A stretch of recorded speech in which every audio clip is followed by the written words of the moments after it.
बेटा, हमने जो आपको राशन के डब्बों का ऑर्डर दिया है उसमें एक एक वाइटल चाय की पत्ती भी शामिल कर दें। अच्छा जी। शफीक, 30 राशन के डब्बों का जो ऑर्डर दिया है इसमें वाइटल चाय की पत्ती भी ऐड कर दो एक एक। हाँ भाई जमशेद मियाँ, क्या हाल है यार? ये राशन तो निकाल दो। अस्सलाम वालेकुम चाचा।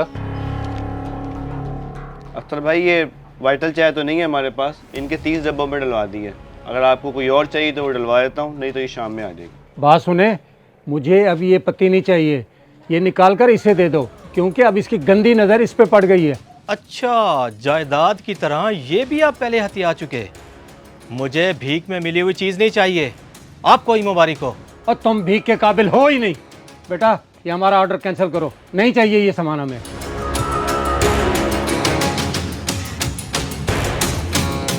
तुम अगर मेरे भाई ना होते ना, मैं फिर तुम्हें बताता कि मैं किस काबिल हूँ। दोनों भाइयों के लड़ाई के चक्कर में मेरा वक्त भी बर्बाद हुआ और कारोबार भी। छोटे रहने दो, ऑर्डर कैंसिल हो गया है, सामान उठा के वापस रैक में लगा दो। तुझे ज़्यादा शौक चढ़ा हुआ था उसे सलाम करने का, और तू जानता भी है कि हमारे दरमियान गुज़श्ता 10 वर्षों से लड़ाई चल रही है। मैं उसे नहीं मानता अपना छोटा भाई। अब्बा जी, ना मानने से हकीकत थोड़ी बदलती है। 10 बरस से आप लोगों ने एक दूसरे को नहीं बुलाया, सिर्फ और सिर्फ जायदादी तनाज़े की वजह से। मैं तो कहता हूँ ख़त्म करें इसे। क्यों खूनी रिश्ते को ख़राब कर रहे हैं आप? और खामोश, तू होता कौन है मुझे ये समझाने वाला कि क्या सही है क्या गलत? चल गाड़ी चला।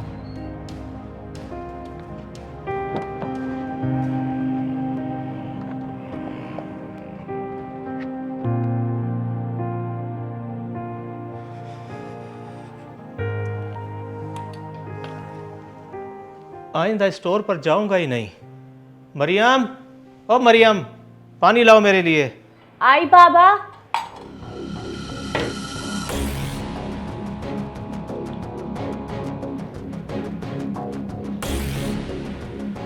ये ले बाबा पानी। खैर तो है, आप गुस्से में क्यों है? आप तो स्टोर तक गए थे ना, क्या हुआ है? दुश्मनों से टाकरा हो गया था, यही तो नुकसान है एक ही टाउन में रहने का।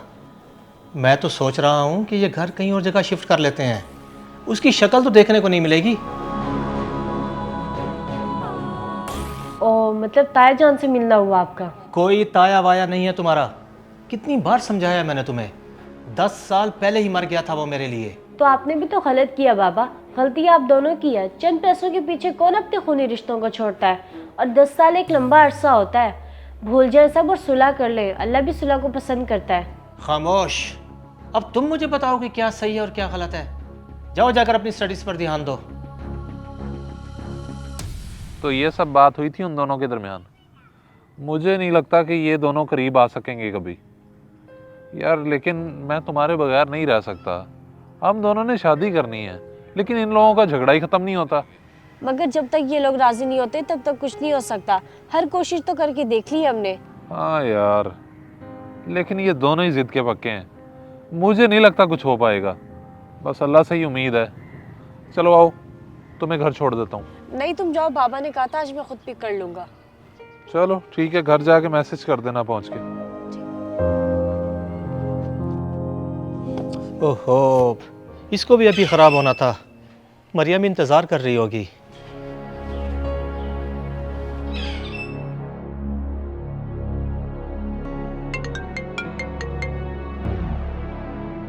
जी बाबा, आप आई नहीं, मैं वेट कर रही हूँ आपका। ओ बेटी, मैं तुझे लेने ही निकला था कि रास्ते में गाड़ी ख़राब हो गई। अगर मैं इसे बनवाने चला गया तो बहुत देर हो जाएगी। तू ऐसा कर, इन ड्राइव करा के घर आ जा। चलें ठीक है, मैं आ जाती हूँ खुद ही।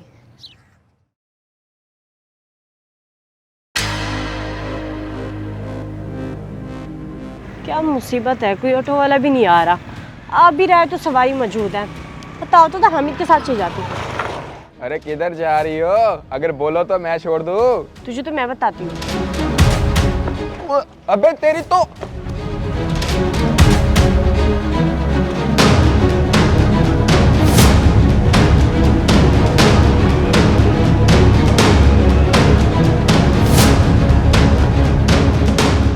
शिट यार, निकल गई। हेलो हामिद, तुम फौरन से आ जाओ, एक लड़का मेरे पीछे लग गया। मैं तुम्हें लोकेशन सेंड करती हूँ।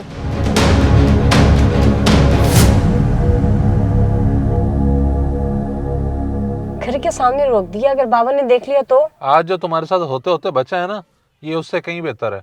मैं तुम्हारे साथ किसी भी तरह का रिस्क नहीं ले सकता।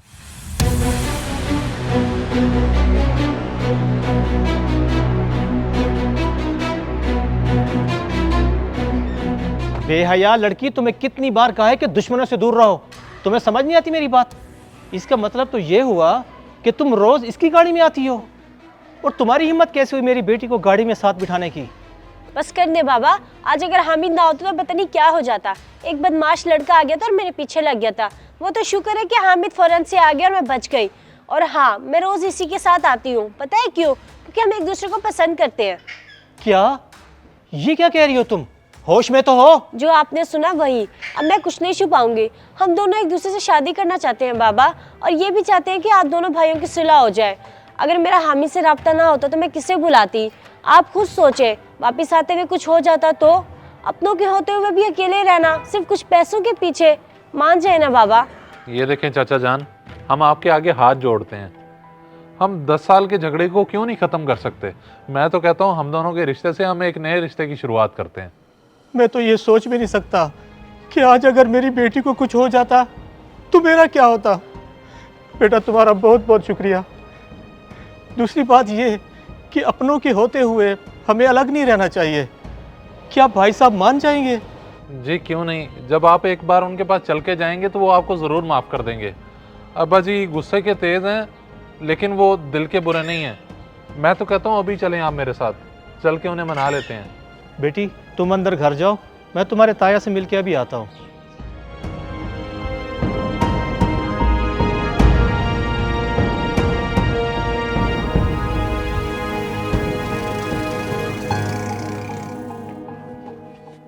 आ जाए चाचा जान, क्या देख रहे हैं? आपका अपना घर है, आए प्लीज। आ जाए।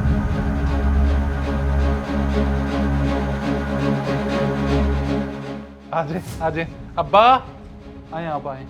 देखिए कौन आया। क्या हुआ? कौन आया है? इधर ले आओ उसे। अब्बा जी देखे तो सही, आ जाए ना आप, आए। अख्तर, तुम और मेरे घर? जी भाई साहब।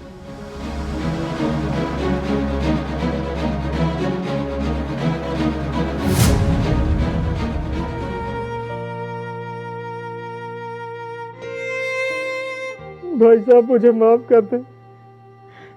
मैं पिछले 10 सालों से चंद पैसों के लिए आपसे बात नहीं कर रहा। अगर आपसे गलती हो भी गई थी तो मैं छोटा था ना, मुझे चाहिए था मैं बात को दरगुजर कर देता, लेकिन मैं बात को बढ़ाता गया। प्लीज आप मुझे माफ कर दें, अल्लाह के वास्ते मुझे माफ कर दें। नहीं छोटे, नहीं। हक तो मेरा था कि मैं इंसाफ करता, मगर मैंने पैसों की लालच में आकर रिश्तों को कुर्बान कर दिया। मैं माफी के काबिल तो नहीं हूँ। अगर हो सके तो मुझे माफ कर देना, माफ कर देना। ऐसा ना कहें भाई साहब, मुझे आपसे कोई नाराजगी नहीं। आज मुझे समझ आई है अपनों की अहमियत होती है ना कि दौलत की।